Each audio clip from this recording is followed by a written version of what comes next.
Thank you, Mr. Chairman, and I know the Senator Moran has to leave, but maybe quick follow-up. I don't want to see bias in community care either. Congress passed the Mission Act to increase access to community care where wait times were too long. So there was a recent article. I'd like you to comment. Maybe Senator Moran wants to hear this too, that the VA recently removed the Mission Act website and is redirecting veterans towards a page called Choose VA. That was Mr. Chairman, I'd like to submit this for the record. Without objection. Biden's VA undermining the law that gives veterans access to private health care. So is that true? And then why did you do it, if it is true? And that seems, we're doing wait times, that seems like blatant bias, right, if you did that. So is that true, and why did you do it? We have an Office of Integrated Veteran Care now. So veterans go... But you removed Mission Act, which talks about community care, completely off your website, and now it just says Choose VA. That's the replacement? What is that? That seems to be... It's the maybe it's not true. Maybe the Fox News... Should I answer the question or not? Yeah, try to answer it. We have an Office of Integrated Veteran Care. It used to be we had an Office of Community Care and an Office of Access to Care, where we would force veterans to decide which one they should choose. You know what I want them to have? Access to care, timely access to world-class care. So they should go to one office. And it used to be that people on your side of the aisle... No, don't do your side of the aisle. I'm getting ready to ask you some questions on your side of the aisle. You're becoming... Look, I used to be a big fan of yours.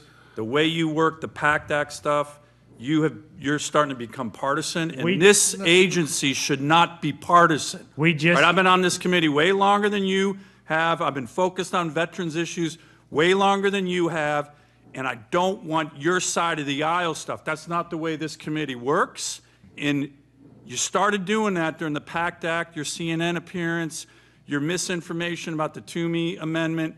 You need to tone it down, Mr. Secretary. That's not going to help veterans. So take your side of the aisle back. We all want care for our veterans. I take it back. And I've enjoyed working with you, but you're the one who's starting to get partisan, and I'm not appreciating it. I take it back. We are trying to reduce the overhead of having two offices that provide the same service, which is access to care. So rather than make vets have to choose which of those offices they go to, we've been working for the last 18 months on a plan that was put in place by the clinicians before I arrived at VA to have one place that those decisions are made. And we've been talking to you guys about this since I arrived in the job. And we will continue to talk to you about it. Well, if there's oversight on this committee, which you're seeing it, we all care about our veterans. My state's got more veterans per capita than any state in the country.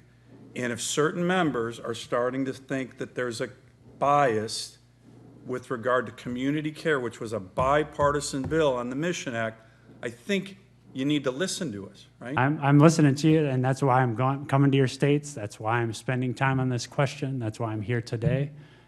That's why I will continue to listen to you. Okay, let me turn to, I was going to go into all the details of the PACT Act, the Toomey Amendment, but I just think your statement on CNN after you and I talked over the weekend, I tried to connect you with Senator Toomey so we could have a good bipartisan understanding, and the fact that you went on national TV and said this is an artificial cap on spending on veterans, it's risk rationing care.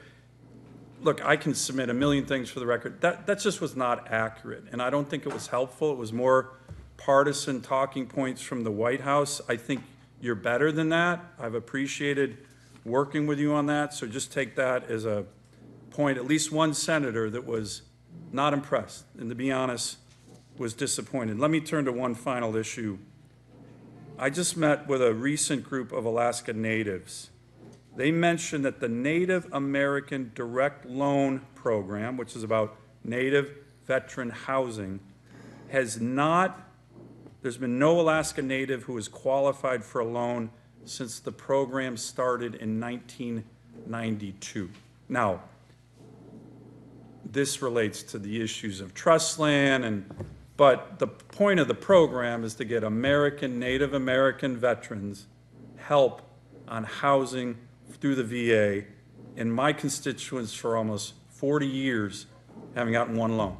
They're some of the most patriotic Americans. The GAO came out, as you probably know, with a report saying, hey, this is wrong, right? Yeah. You can't exclude Alaska Natives from a really important program. Yes. So can I get your commitment to work with me, like the GAO said, to fix this? There's nobody on this committee that wants to discriminate against an entire set of Native Americans who, by the way, Alaska Natives and lower 48 Indians serve at higher rates in the military than any other ethnic group in the country. Yeah.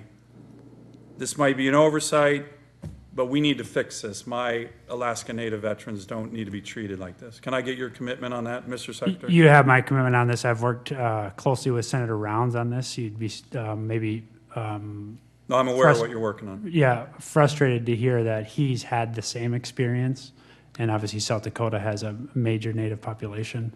You know, it's in the ones, the numbers of mortgages that we've gotten done through this program. So yeah, it's something that we can do much better. Thank you. Thank you, Mr. Chairman.